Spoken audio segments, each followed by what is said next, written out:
Amado, semana passada, então, falamos sobre os embasamentos bíblicos que nós temos sobre o dia do Senhor. Então, estamos falando sobre o dia do Senhor. Então, algo que eu bati muito na tecla para que os irmãos constatassem que isso é uma instituição de Deus. Isso não é algo atrelado simplesmente no decálogo, o quarto mandamento. Então eu trouxe o texto de Gênesis 2, aos irmãos, mostrando que o próprio Deus, que não se cansa, ele separou um momento dentre 6 trabalhados para esse descanso. Nós vimos em Marcos capítulo 2 o argumento de Cristo, dizendo que o sábado foi feito para o homem. Correto? Então, amados, é uma instituição divina onde o homem necessita pausar os seus trabalhos e descansar no Senhor. Não é descansar fisicamente. É um dia para adoração, um dia para reflexão em nossas vidas para com o nosso Criador e principalmente o nosso Salvador. Então, Marcos 2 foi o último texto que eu trouxe aos irmãos. E agora eu quero trabalhar com os irmãos algumas evidências bíblicas no Novo Testamento sobre o pacto da graça, o novo pacto, a nova administração, o que encontramos na Bíblia falando sobre o dia do Senhor. Então, o primeiro slide que nós iremos abordar está aqui na tela perante os irmãos, tá? Que diz o seguinte: o sabate tem alguma função sobre o novo pacto? Então, pensar no quarto mandamento, sobre este novo pacto, onde tudo se cumpriu em Cristo, existe algo que devemos ainda observar? Vimos que o sábado é um sinal visível de uma realidade invisível. Ou seja, que Deus santificou o seu povo e os reivindicou como sua propriedade. Podemos destacar este mandamento sobre a nova aliança? Podemos olhar para ele na nova aliança? Então, amados, são algumas perguntas para preparar o terreno para nós. Então, amados, isso ainda é fortalecido pelo fato de que, primeiro, o sábado não era exclusivo de Israel, mas foi feito para o homem na criação. Marcos, capítulo 2, deixa claro isso. Nós vimos também o texto de Neemias, onde até mesmo os escravos, os estrangeiros, tinham por obrigação guardar o sábado do Senhor. Então nós percebemos que essa instituição de Deus não é apenas para a nação de Israel, não é apenas para os judeus. E o segundo ponto, que está ali em amarelo, que os irmãos podem ver, o Novo Testamento não ensina nenhuma revogação do sábado. Joseph Pipa, ou Pipa, depende aí da pronúncia, escreve: no entanto, Neemias, capítulo 13, acabei de citar os irmãos, verso 15 a 21, aplicaram o quarto mandamento aos gentios, bem como aos judeus. A partir disso, concluímos que o quarto mandamento era mais do que um sinal do povo da aliança de Deus com Israel. Iria além disso. Ele exigia que os gentios que viviam na terra para observar a lei também. O quarto mandamento, no caso. Portanto, sua aplicação não pode se limitar ao Israel físico, mas une todos os homens em todos os lugares. O sábado é um sinal dado ao povo de Deus, apontando para o fato de que fomos separados por Deus e Ele é o nosso Deus pactual, seu povo da aliança. Este sinal, tá errado ali, tá? Porque traduz do inglês, às vezes a tradução não vem muito boa, é ainda mais apropriado sobre o melhor e mais glorioso pacto, com o qual as bênçãos de Deus são claramente vistas. Tá? Então, entendendo isso, que o quarto mandamento, e nós não podemos selecionar, olhar para os 10 mandamentos e falar, isso aqui é só para o povo de Israel. Não porque o quarto mandamento tinha um aspecto cerimonial, como foi passado aos irmãos. Não só por isso, amados. Devemos olhar que isso tem um caráter moral. E por ter um caráter moral, isso é perpétuo. Deus não vai mudar a sua vontade, o seu ser.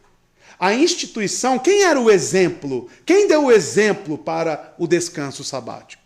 O próprio Deus. Então, quando ele nos passa esse exemplo nele mesmo, é para que nós, homens, olhemos para ele e, a partir deste exemplo, nós sigamos. Então, é uma instituição para todo homem, não só para o povo de Israel. Tá? Por que sobre o novo pacto? Porque é justamente isso. O novo pacto, ele abrange quem? Os gentios. Qual que era a promessa de Jeremias 31? Derramarei o meu espírito, colocarei as minhas leis em seus corações. E isso foi concluído aonde? Em Pentecoste. Atos capítulo 2. O derramar do Espírito Santo, o cumprimento, a inauguração ali propriamente dita dos gentios inclusos na nova aliança. Então, amados, primeira coisa que devemos olhar, quarto mandamento, não é apenas para os judeus, é para todos os homens, como Cristo disse em Marcos capítulo 2. Tem aí o Martin Lloyd Jones, doutor, médico, doutor Martin Lloyd Jones, olha o que ele diz. Dr. Martin escreve sobre o significado do sábado para o crente na nova aliança. 2 pontos. O sábado estabelecido na criação continua e mantém sua função como um lembrete desse grande trabalho. Agora também funciona como um lembrete das obras de Cristo e da relação santificante que temos com Deus através dele. Então, observar o dia do Senhor tem um caráter também santificador. E simboliza, mesmo nos dando um prenúncio, da promessa de entrar nesse descanso. O sabate mosaico da Antiga Aliança foi a criação de um dia feito como um lembrete da redenção de Israel do Egito. E um símbolo, portanto, do descanso esperado em Canaã. Então, o sábado, olhando para a Antiga Aliança, ele tinha 2 funções, propriamente ditas. Lembrar o povo de Israel da libertação do Egito. Correto? Como diz aqui Lloyd Jones. E, além disso, este descanso sabático apontava para um descanso em uma terra prometida, Canaã. E hoje, na nova aliança, aplicando em Cristo, seguindo o pensamento desse mestre, hoje olhamos para a nossa libertação que Cristo ofereceu a nós, a salvação que ele nos ofereceu, e ao mesmo tempo olhamos para as promessas contidas em Cristo, de estar com ele na eternidade.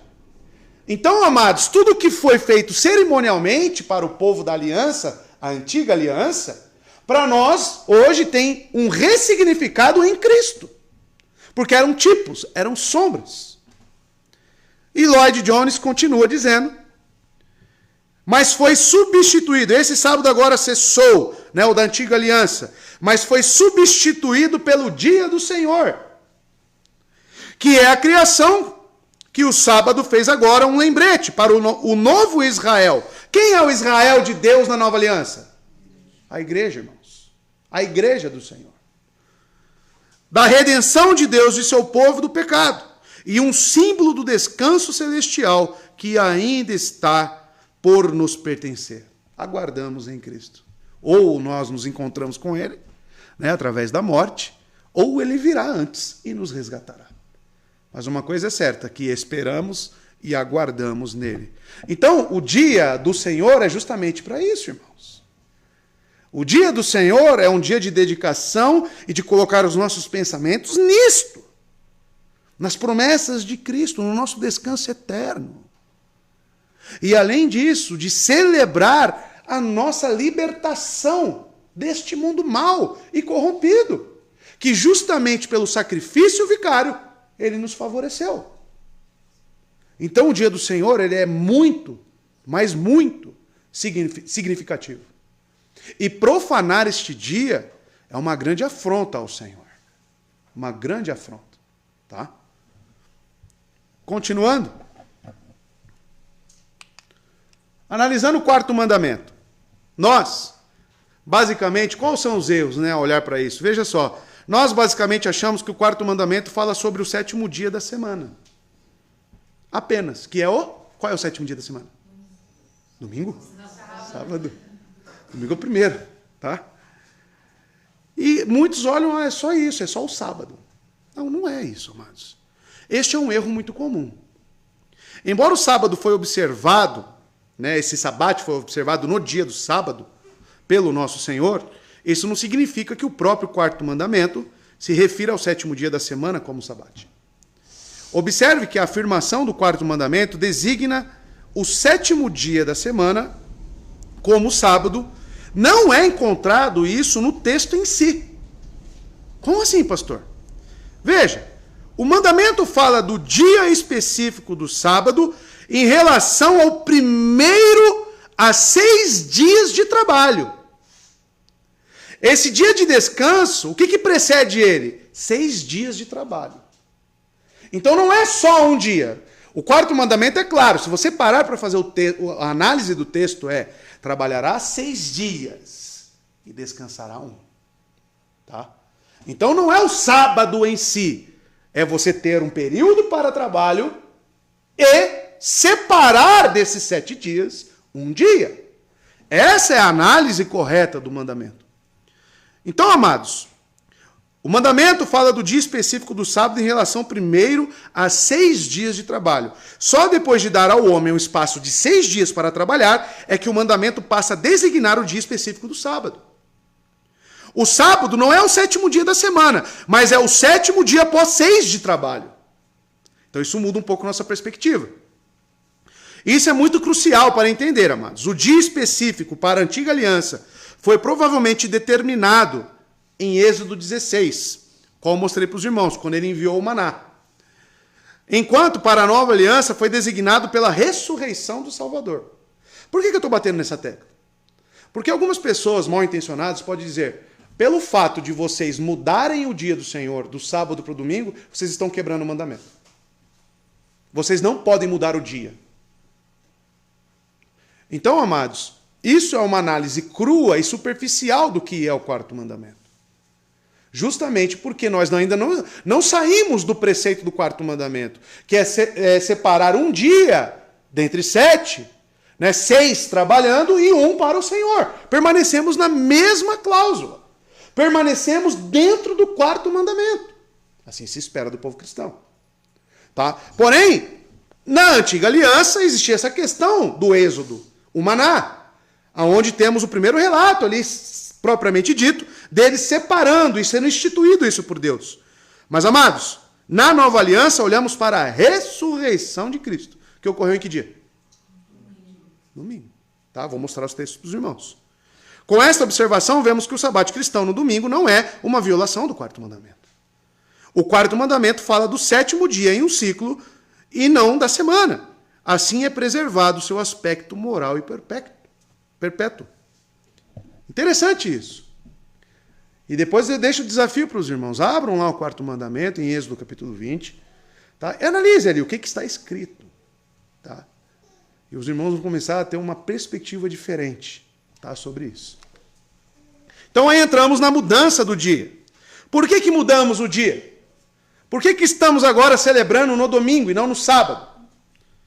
Agora chegamos ao aspecto mais crucial do sábado cristão, ou seja, como justificamos um sábado cristão no domingo? Onde as escrituras ensinam que o sábado foi mudado para o primeiro dia. Isso aqui é importante. Muitos não sabem responder isso. Nossas razões bíblicas pelas quais acreditamos que Deus realmente mudou o dia do 7º para o primeiro não foi por uma ordem positiva, não foi por um comando divino, mas pela prática apostólica. Então o embasamento dos puritanos, da onde vem todo o nosso entendimento confessional, é justamente de olhar para as Escrituras e a prática apostólica após a ressurreição de Cristo. Como que a igreja se portou após a ressurreição? Mudou alguma coisa para eles? E os irmãos perceberão que sim, mudou muita coisa para a igreja primitiva. E eu mostrarei os textos aos irmãos. A mudança do dia, primeira coisa, entenda, não afeta a essência. Mudar o dia do sábado para o domingo não muda a sua essência. E o princípio do sábado é simplesmente, como foi dito, o dia 1, entre 7. Essa é a parte moral do mandamento. O dia em si, como já apontamos aos irmãos, é o aspecto temporal. Aí eu coloquei entre parênteses ali, ou cerimonial, tá? Tudo que é cerimonial se concluiu em quem? Em Cristo, tá? os aspectos cerimoniais, ou seja, as circunstâncias ao redor do dia, isso se cumpriram no nosso Senhor. Agora nós observamos a essência. Então, amados, não é imutável esse aspecto cerimonial, como o princípio de 1 em 7. O princípio de 1 em 7 é moral. Isso não pode ser mudado. E essa mudança se deve à vinda de Cristo e sua obra. Sobre a antiga aliança, a adoração a Deus foi através do quê? Das instituições cerimoniais. O sistema sacrificial levítico, o sistema sacerdotal. Este era o meio instituído na antiga aliança para a adoração a Deus. Agora, o que Cristo diz à mulher samaritana? Chegará o tempo que os verdadeiros adoradores me adorarão em espírito e em verdade. Aonde, no renascimento, na regeneração do indivíduo, recebendo o Espírito Santo de Deus, a lei do Senhor estaria em nossos corações. O Espírito nos guiaria nessa adoração. Então, amados, sendo na antiga aliança através das leis cerimoniais, isso então está para sombras e tipos. Mas sobre o novo pacto é diferente, né? Que está ali, ó. Mas sobre o novo pacto, essas coisas foram revogadas, as coisas cerimoniais. Não servimos e adoramos a Deus através de ordenanças típicas, mas puramente em espírito e verdade. Além disso, o dia específico do sábado foi um comando positivo de Deus e poderia ser mudado sem oferecer qualquer violação, né, ao coração, ao cerne, à essência do mandamento. O aspecto moral permanece. Então, mais uma vez, reiteramos esse aspecto. Então, por que mudou o dia? Né? Veremos, então, essa prática apostólica. Tá? Não temos, então, um comando direto de Deus quanto a essa mudança de dia, mas nós observamos um costume. Nós observamos como os apóstolos se portaram com a igreja após a ressurreição de Cristo. Então, a primeira coisa que temos é o dia da ressurreição. Né? O ponto-chave para a mudança é o dia da ressurreição. O que a ressurreição representa para o povo cristão? O que Paulo diz, amados? Sobre a ressurreição. Quão importante isso é para nós? 1 Coríntios 15. Se não existe ressurreição, nossa fé não vale de nada. Não vale de nada. Se Cristo não ressurgiu, significa que ele não venceu a morte. Então é em vão a nossa reunião. A ressurreição de Cristo, assim como sua morte. Toda a obra, né? A ascensão também. Não tem como você destrinchar e separar a obra de Cristo. Tudo é de suma importância. Mas a ressurreição, irmãos, é um ponto marcante para nós. É a nossa vitória. Olhar para a ressurreição de Cristo é o que nos traz paz, irmãos. É justamente a certeza que nos encontraremos com Ele, viveremos com Ele eternamente. E que nossa vida não se limita apenas a isso aqui.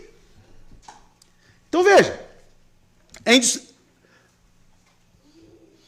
é indiscutível que nosso Senhor ressuscitou no primeiro dia da semana, domingo. No próximo slide tem as provas bíblicas. A prática da igreja de Jesus Cristo tem sido desde o início a se reunir no primeiro dia da semana para celebrar o quê? Sua ressurreição. O que é aquilo ali? Ó? Envolve a ressurreição de Cristo aqui para nós? Envolve, irmãos. Envolve. Estamos celebrando ali não só a sua morte, mas tudo o que ele representa para nós. Então, amados, a igreja passou a se reunir para celebrar sua ressurreição. A ressurreição é o clímax de toda a história. Foi aqui que o Senhor completou sua obra de redenção e nos trouxe a justificação. Romanos capítulo 4, verso 25. Vamos ler? Abra sua Bíblia aí. Não está aí, né? O Rodrigo não está no slide, mas vamos abrir aqui. Romanos capítulo 4.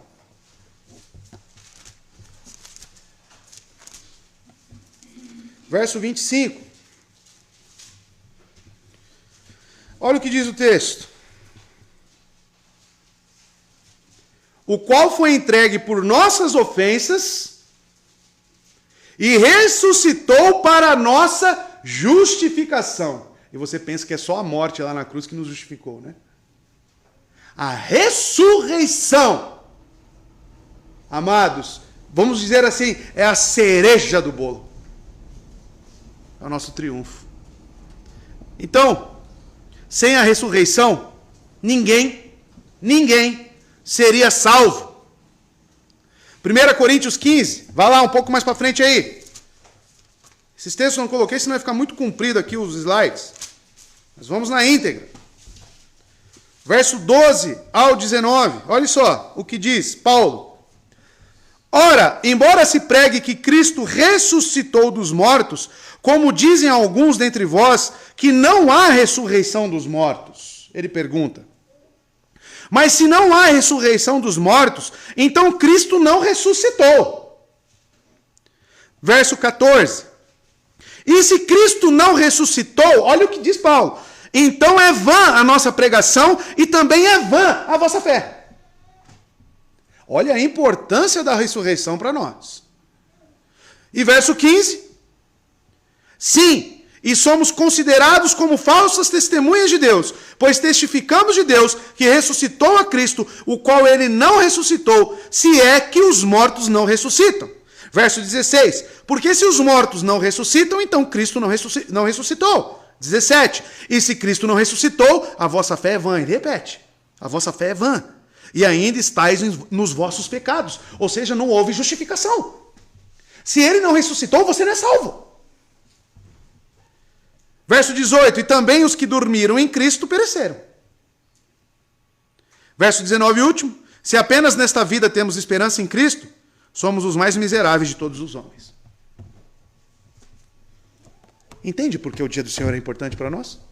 É uma celebração disso aqui, ó. Nunca se esqueça. Pode anotar na sua Bíblia e fazer um quadradinho aí, ó. Dia do Senhor. 1 Coríntios, capítulo 15, verso 12 ao 19. Dia do Senhor. Quando você ler esse texto, entenda o que estamos celebrando nesse dia.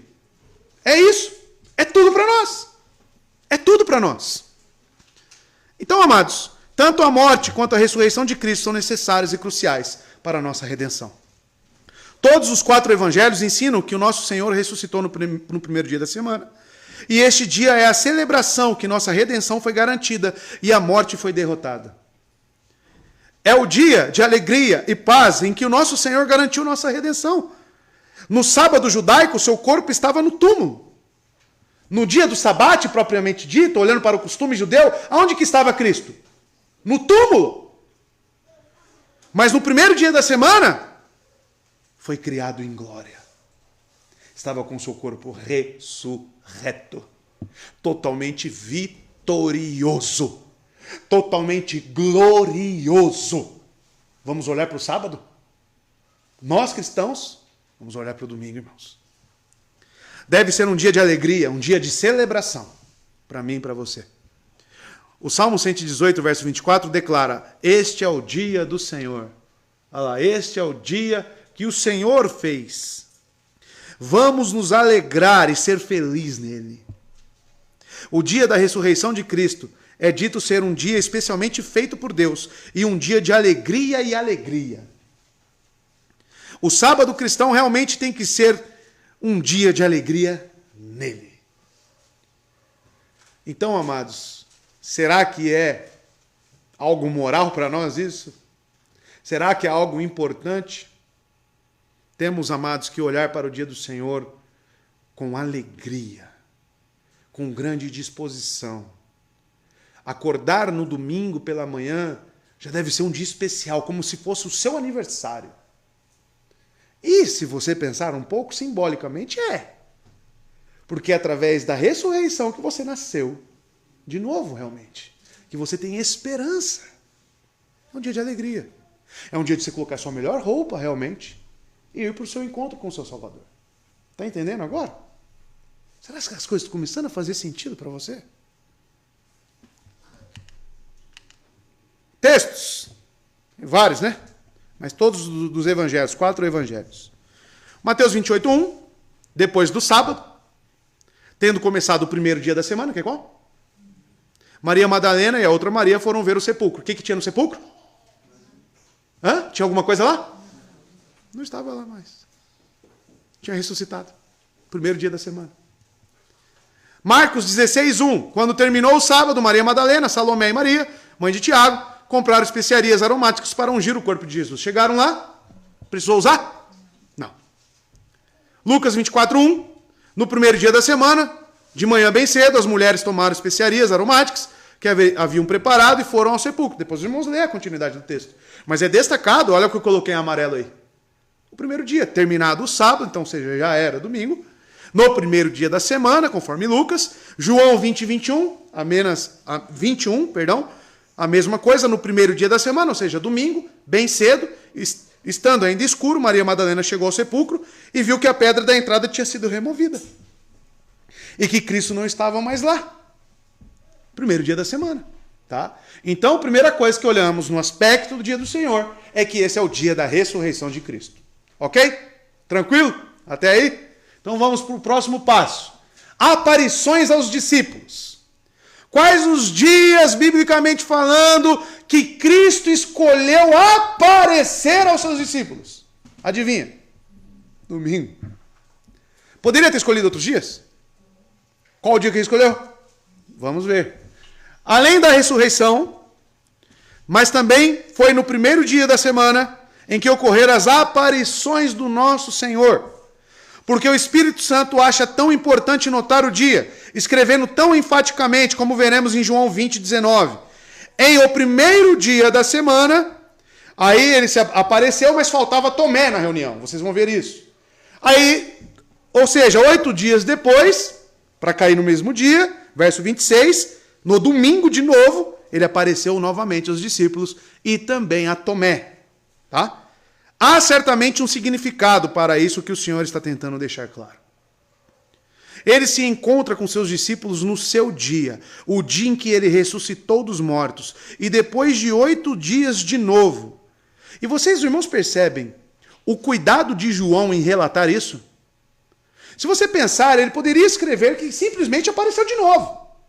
Mas ele coloca na narrativa, ele especifica. Vou mostrar o texto para os irmãos no próximo slide. Qual era o dia específico da aparição? Aí você pergunta, para que isso? Para que falar o dia em específico? Porque, amados, esse dia, ele deve ser significativo para nós. Tá? Então, amados, há certamente um significado para isso que o Senhor está tentando deixar claro aqui em amarelo. Ele se encontra com seus discípulos no seu dia, o dia que ele ressuscitou dos mortos. E depois de 8 dias de novo. Era natural que os apóstolos observassem este dia, mas não é provável que o fizessem sem a sanção do nosso Senhor Jesus. Sua presença repetida deu tal sanção. E o fato histórico é indiscutível que a partir deste momento, este dia foi observado como o sábado cristão. Se é verdade que o aspecto central da adoração cristã é celebrar a ressurreição do nosso Senhor, então não é razoável se encontrar cooperativamente no dia de sua ressurreição para fazer isso? Não é razoável? Não é o dia adequado para isso? Ao se reunir, amados, no primeiro dia da semana com o povo de Deus, comemoramos a ressurreição do nosso Senhor e a redenção que resultou de sua morte e ressurreição. Tá? Textos. João 20:19, depois você vê, né, as duas aparições. Tomé não está em uma, e depois Tomé está no mesmo capítulo. João 20, verso 19. Ao cair da tarde, olha lá, olha o que João coloca. Você acha que ele coloca isso aí perdido, irmão? Inspirado pelo Espírito Santo. Se tirar ao cair da tarde, ou tira isso, né? Poderia começar aqui, ó, estando os discípulos reunidos, de portas trancadas, poderia ter começado assim? Mas João, ele se preocupa em colocar o dia. Por quê? Você deve pensar isso. E ao cair da tarde, daquele primeiro dia da semana. Qual dia que é esse? Domingo. Estando os discípulos reunidos, as portas trancadas, por medo dos judeus, Jesus entrou, pôs-se no meio deles e disse, paz seja com vocês. Aí você pode falar, tudo bem, tranquilo. Ele repete, verso 26. Uma semana mais tarde, que cai aonde? Qual dia? Domingo de novo. Os seus discípulos estavam outra vez ali. Então, domingo, depois domingo. E Tomé com eles. Tomé agora está. Apesar de estarem trancadas as portas, Jesus entrou, pôs-se no meio deles e disse de novo: paz seja com vocês. Lembra que ao pregar o casamento em Caná da Galileia, e Cristo estar presente no casamento, o simples fato de Cristo estar presente nisto é uma validação de que ele aprova e é a favor do casamento. Isso aqui que nós temos, esses relatos, é uma aprovação de Cristo. É uma aprovação sobre essa reunião. Tanto que, isso não é inferência minha, a partir disso eles começam a se reunir nesse dia. Os irmãos verão isso. Tá? Então é por isso que nós observamos o dia do Senhor. Olha outro dia que caiu no domingo aí. Dia de Pentecoste. É importante para nós o Pentecoste? O que Pedro disse lá? Está se cumprindo a profecia de quem? Joel. O derramar do Espírito. A igreja do Senhor, habitada por Ele, pelo Espírito. A conexão, o mesmo Espírito, o mesmo batismo. Dia de Pentecoste. Que dia que Deus escolheu nos seus soberanos decretos para despejar o seu Espírito? Domingo. Domingo. Olha lá. Pentecoste ocorreu 50 dias após o sábado. O sábado que está em Levítico, verso 15 e 16. Mostrarei o texto. Que colocaria o dia seguinte ao sábado. O primeiro dia da semana no domingo. O Espírito Santo desceu no dia de Pentecoste, que era um domingo. E nesse mesmo domingo, o primeiro sermão sobre a morte e ressurreição de Cristo foi pregado por Pedro em Atos 2, verso 14. Conforme o relato de Lucas. Com 3.000 novos convertidos. Os primeiros casos dos primeiros dias comemoram a ressurreição do nosso Senhor, mas agora no primeiro dia da semana, o Senhor ressuscitado envia seu Espírito para governar os corações de seu povo e viver dentro deles. O derramamento do Espírito é também um evento crucial. O Senhor declarou que era melhor para os discípulos que ele partisse para que o Espírito viesse. Isso está em João 16, verso 7. O Senhor Jesus vive e trabalha através do Espírito, amados. Então, amados, esse derramamento para nós é importantíssimo.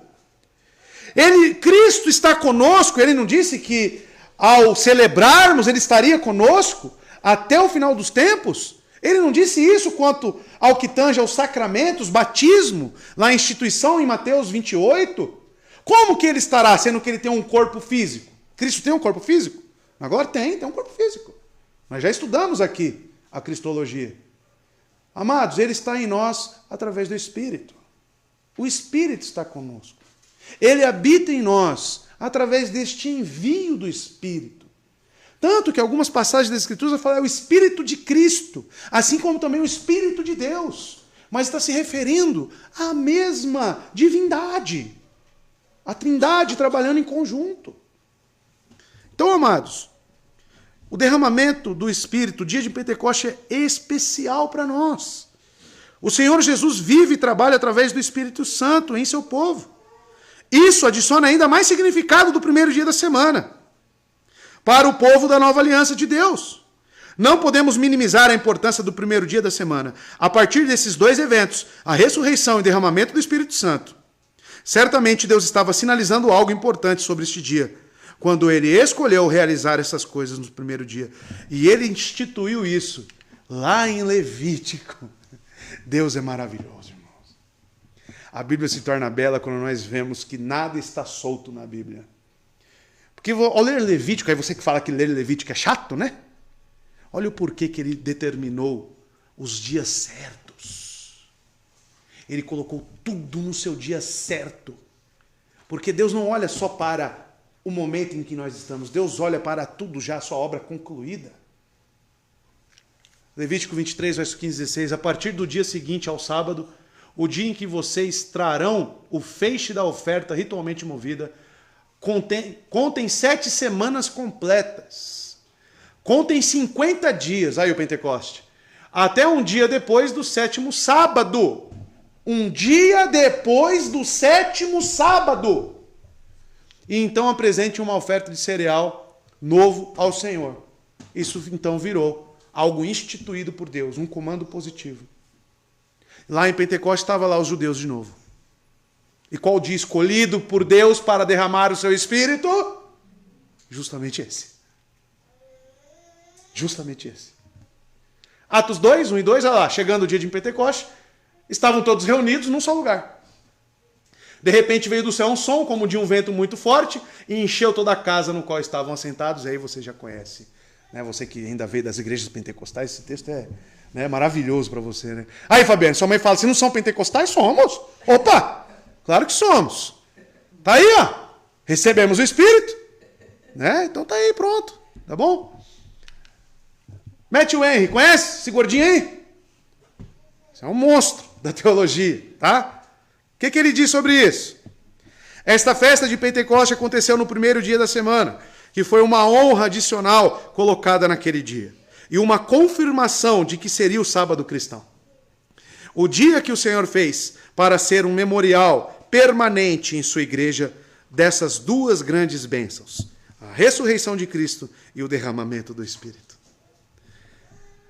Isso serve não só para nos justificar, como já vimos nos textos de Paulo, em observar aquele dia, sobre o estilo e o título do dia do Senhor, mas para nos direcionar na santificação dele, para dar a Deus louvor particularmente por essas duas grandes bênçãos. Então não se esqueça, ressurreição e derramamento do Espírito Santo. O Senhor nos redimiu por sua morte e ressurreição e nos adotou e vive dentro de nós por seu Espírito, que ele enviou no domingo de Pentecoste. Então, guardar o dia do Senhor no domingo é você afirmar a sua cristandade. É você afirmar que você é cristão e que você recebeu o Espírito Santo.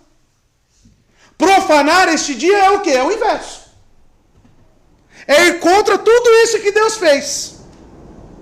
Será que é importante, Zé?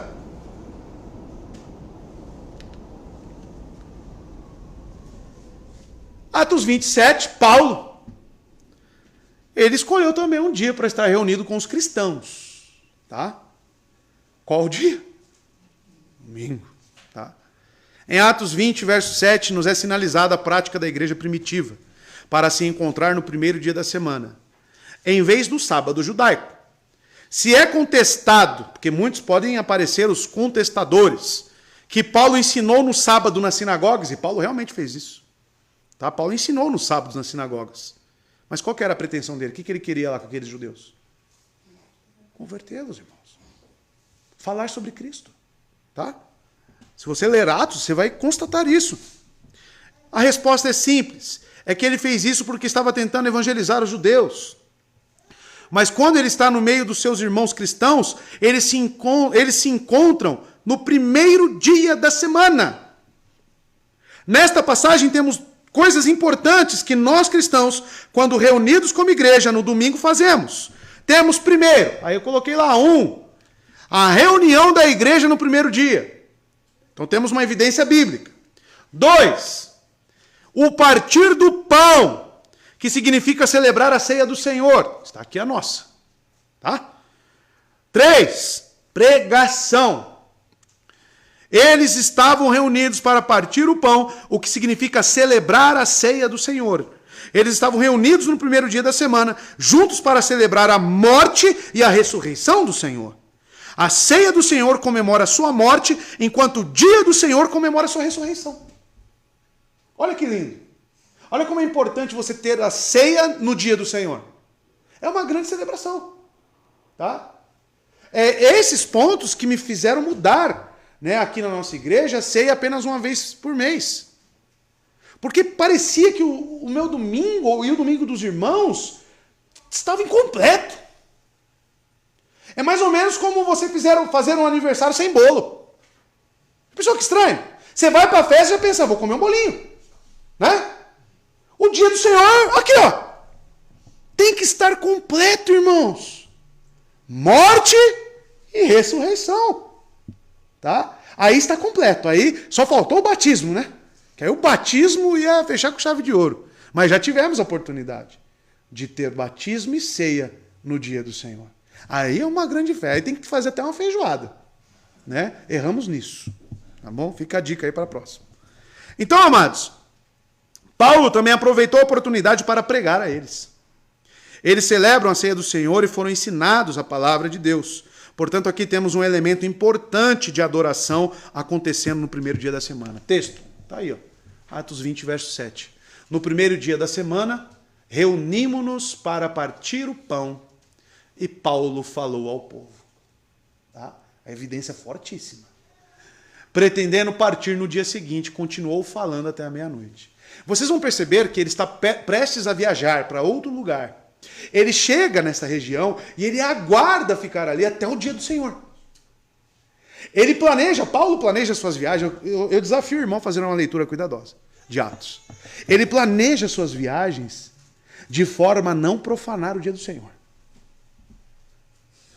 Ele sempre aguarda, ele fica na igreja junto com os cristãos até celebrar esse dia. Depois ele viaja, na segunda ele viaja. Será que é importante? É uma prática apostólica. Depois o irmão leia Atos. Não sei se tem alguém lendo aqui, tá? Mas depois leia. Tá lendo Atos? Então leia com cuidado. Tá? Já tá mais da metade, mas tá bom. Depois você leia com cuidado, tá? E aí temos outra evidência, tá? Do dia do Senhor, da igreja reunida no dia do Senhor, no domingo. O dia da contribuição. Isso aqui é fácil para os irmãos, porque eu leio sempre esse texto. Não só o culto acontecerá no primeiro dia da semana, mas a arrecadação para os santos. 1 Coríntios 16, verso 2. Ou seja, a contribuição do dinheiro deve ocorrer no primeiro dia da semana. O que é interessante aqui é o fato de que este é um costume não só para a igreja em Corinto, mas também das igrejas na região dos Gálatas, da Galácia. Este também é o dia em que ocorreu a adoração corporativa de Deus, como vimos em Atos 20, verso 7. Portanto, os cristãos estão aqui orientados a dar suas ofertas no domingo. Portanto, amados, esse é o dia em que os crentes se reúnem como uma igreja. Significa, então, que só tem que ser só no domingo a arrecadação? Claro que não. Mas especialmente no domingo. Tá? Porque, entenda, quando nos reunimos para cultuar a Deus, existe um momento de ação de graças. Existe um momento de gratidão, que eu já venho orientando os irmãos para separarem os seus recursos devidamente, para que neste momento você participe da adoração a Deus. É importante você fazer isso. Tá? Não só... Eu fazia muito isso, irmãos. Pegava o Pix, já dava do mês inteiro lá, né, minha contribuição. Mas depois, no momento da adoração, parece que fica faltando algo também. Então, o que eu decidi com a minha esposa em casa? Eu falei, vamos repartir aqui. Né? Vamos fazer o Pix normal, mas vamos tirar uma outra quantia, mesmo que sejam valores simbólicos, para participar do momento de adoração. Tá? E certamente não é R$10 a mais ou a menos em cada culto que vai deixar eu e minha esposa mais rico ou mais pobre, irmãos. Pelo contrário, estamos agradecendo ao Senhor. Faz parte da nossa adoração. E é bíblico. Tá? No domingo, Paulo orienta as igrejas a fazerem isso. Então, por que Paulo diria explicitamente que essa coleta para os santos deveria ser feita no primeiro dia da semana? Por que Paulo especifica o dia? Assim como João. Por que ele faz isso? Ele poderia, quando vocês se reunirem, né, separem e guardem uma quantia para serem gratos a Deus. Poderia ser assim o texto? Poderia, mas ele especifica no primeiro dia da semana. E encaramos a palavra como o quê? Isso aqui é o quê? Inspirado pelo Espírito Santo. Tudo! Como o primeiro capítulo da confissão? Tudo! Tudo. Até Cantares? Até Cantares, tá? E Cantares é lindo, viu? Se você analisar Cantares com um olhar cristocêntrico, amado, um dia eu vou pregar aqui expositivamente, se Deus assim permitir. Amados, por que então ele explicitamente declara isso? Ele destaca o primeiro dia da semana. A menos que seja também o dia em que a igreja se reúne corporativamente e, portanto, as contribuições poderiam ser reunidas em um só lugar.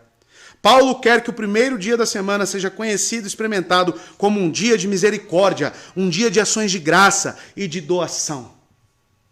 A união de toda a igreja no primeiro dia da semana e a reunião das contribuições monetárias não era um comando particular para a igreja em Corinto, mas era um ensino de Paulo, um comando do Senhor para as igrejas. Olha o texto. 1 Coríntios 16, verso 1 e 2. Leio sempre aqui, né? Quanto à coleta para o povo de Deus, ou para os santos, façam como ordenei as igrejas da Galácia. Então não é só para uma igreja. Aonde ele passava plantando as igrejas, ele deixava essa instituição, este ensino apostólico, essa prática apostólica. No primeiro dia da semana, que é o domingo, dia do Senhor. Cada um de vocês separe uma quantia de acordo com a sua renda, reservando-a para que não seja preciso fazer coletas quando eu chegar. Você percebe que ele já se preocupa com a logística. Tá? Veja aqui, isso aqui também é uma prova que ele planejava suas viagens, respeitando o dia do Senhor. Olha que interessante isso, irmãos. E temos uma última passagem que é importante também para nós, que é Apocalipse capítulo 1, verso 10. Em Apocalipse, capítulo 1, verso 10, temos a designação do sabate cristão sobre o novo pacto. A confissão diz estritamente que o dia do Senhor deve ser observado e deve ser continuado até o fim do mundo como o sábado cristão. Isso é uma frase ali, tá, da própria confissão. O dia de descanso e adoração no Novo Testamento é o dia do Senhor, estritamente falando, e não o sábado. É certamente interessante tomar nota do fato de que João apenas faz uma referência passageira sobre o dia do Senhor. Nós fazemos um grande negócio com isso, por essa pequena citação de João, e é um detalhe muito importante nessa passagem. Mas, amados, para João isso era importante. Para João isso era algo que precisava ficar registrado. Assim como Paulo, né? Para ele é algo que todos saberiam. E ele não deu nenhuma explicação sobre isso. O termo é usado por João em Apocalipse 1:10, sem observação e explicação. Ele não explica nada sobre o dia. Ele simplesmente fala dia do Senhor. E não oferece nenhuma explicação. O que se leva a entender disso? Isso nos mostra que o termo, aqui embaixo, deve ter sido de uso geral e bem compreendido pelo público a qual ele escrevia. E João escreveu a quem? As igrejas. Tanto que lá no começo, né, temos as igrejas. Né, a sentença, o que Cristo fala às igrejas. Ele esperava que seus leitores soubessem diretamente de que dia ele estava falando. Por isso que ele só cita o nome. Tá? Olha lá, a frase grega é Kuriakos Remera. Né? O que significa essa palavra? Pertencente ao Senhor. Remera está o quê? Para dia, significa dia. Então, juntando as duas palavras, fica o dia pertencente ao Senhor. Você pode consultar na sua Bíblia, tá? O texto eu vou colocar aqui mais para frente. Então, amados, essa palavra, Kuriakos, é encontrada apenas 2 vezes no Novo Testamento. Sabe em quais textos, em quais referências é colocada essa palavra? Em primeiro lugar, é usado para a ceia do Senhor. Então, é ceia pertencente ao Senhor. Aí utiliza essa palavra. 1 Coríntios capítulo 11, verso 20. Utilizamos sempre aqui esse texto. E para o dia do Senhor. Apocalipse 1:10. Então, somente será, que João está sendo específico ao denominar e dar o nome desse dia? A primeira refere-se à refeição do pacto, a lembrança da morte e expiação do Senhor, um sacramento. A segunda instância refere-se ao peculiar dia de celebração do pacto. É uma lembrança e uma celebração do dia da sua ressurreição. Aqui, amados, existe um claro contraste que é feito. Um claro contraste é feito entre o sábado judaico, pelo qual significa o sábado, né? O sabate, e o dia do Senhor, o dia da ressurreição de Cristo, o domingo. Olha o texto. No dia do Senhor, achei-me no Espírito, e ouvi por trás de mim uma voz forte como de trombeta. E aí vem a grande visão escatológica de João. No dia do Senhor. Por que ele faz isso então? Porque certamente, para quem ele está escrevendo, as pessoas iam ter dúvida do que ele estava se referindo aqui. Que dia que era esse? Não ia ter. Aí nós olhamos para os complementos, porque Bíblia se interpreta com Bíblia. Olhamos para a prática apostólica e chegamos à conclusão de que dia que é esse aqui? Dia do Senhor, dia do domingo. Aí vem os comentaristas, vem os puritanos, então todos chegaram ao mesmo consenso de que este dia era o domingo. Tá? Então quando que João recebeu a visão escatológica? Domingo, dia do Senhor. Né? Isso é significativo? Para nós, importante para nós? Muito, irmãos, muito. John Owen, olha lá, que ele comenta. Que a partir desses tempos, o primeiro dia da semana teve uma observação solene em todas as igrejas de Cristo. Na sala do sétimo dia também foi demonstrada. E que isso era propriedade da autoridade do Senhor. É declarada por João em Apocalipse, que o chama de dia do Senhor, pelo qual ele não surpreendeu as igrejas com um novo nome, mas denotou-lhes o tempo de suas visões, pelo nome do dia bem conhecido por elas, as igrejas. E não há uma razão sólida para que ela seja chamada, exceto que deve sua preeminência e observação à sua instituição e autoridade. Nem qualquer homem que nega essas coisas pode dar qualquer relato tolerável, quando ou de onde esse dia passou a ser tão observado e chamado. Então, John Owen, com essas palavras, nos afirma de que o que João estava querendo transmitir é que a visão escatológica dele foi no domingo, dia do Senhor. Tá? John Owen está conosco. E chegamos no último parágrafo. Tá? Então, amados, semana que vem encerramos, tá, este glorioso aí, tão importante capítulo da nossa confissão. Tá? Aqui no 8º parágrafo, os irmãos vão ver sobre a nossa obrigação de consagrar o dia. O que a confissão diz sobre o nosso dever, tá, de separar esse tempo. Mas até aqui, até o 7º parágrafo, definimos o que é culto, definimos o que é adoração, definimos o que são os sacramentos e o dia da adoração. Tá? Então aqui está o material. Olha, irmãos, deu trabalho fazer isso aí, viu? Deu trabalho, viu? Suei lá em casa, lá, hein? Suei. Eu não falo isso para vanglória, não. É para que o irmão dê valor. Tá? Esses materiais não tem em português, tá? Tudo em inglês. Aí fica eu lá no Google, lá, por isso que às vezes você vai achar algum erro de concordância ali, porque eu não sou perito em inglês, não. Mas, amados, é um material precioso, principalmente pela construção sistemática ali dos embasamentos bíblicos, para que os irmãos estudem em casa, para que os irmãos prestem atenção, tá bom? Então esse aí foi o estudo de hoje, tá? Concluindo aí sobre o dia do Senhor. Então os irmãos viram que desde o Antigo Testamento eu vim dando embasamentos bíblicos de Gênesis, Êxodo, tá? Para que os irmãos tenham uma solidez maior sobre a defesa da sua fé. Tá? Para quando alguém perguntar, por que domingo? O domingo, que nem diz o Gran Conato, o domingo é igual a segunda. Não, não é igual. Não é igual. Desculpe. Os dispensacionalistas vão dizer isso. Dia é dia, todo dia é dia do Senhor. Não, não é. Não é. Olhando biblicamente, teve sim uma diferença. Tá? Teve um dia separado, um dia consagrado, tá? Respeitando o 4º mandamento. Então ficou claro para os irmãos? Entenderam, irmãos? A importância disso? Muito extenso? Muito extenso, Laura? É, filho, tem que estudar, hein, filho? Tem que estudar. Tá? Mas é uma prática de todo batista reformado e também nossos irmãos presbiterianos. Tá? É uma prática confessional. Ser confessional está também para guardar um dia. Tá? O dia do Senhor, o domingo. Tá? E o embasamento bíblico existe. Existe para nós. Tá bom? Então o desafio para nós, amados, é levarmos, eu vejo muitas pessoas ainda levando na brincadeira o dia do Senhor. Não com seriedade.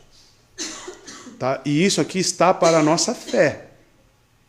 É um dia de celebração, vou repetir, da ressurreição de Cristo e sua morte.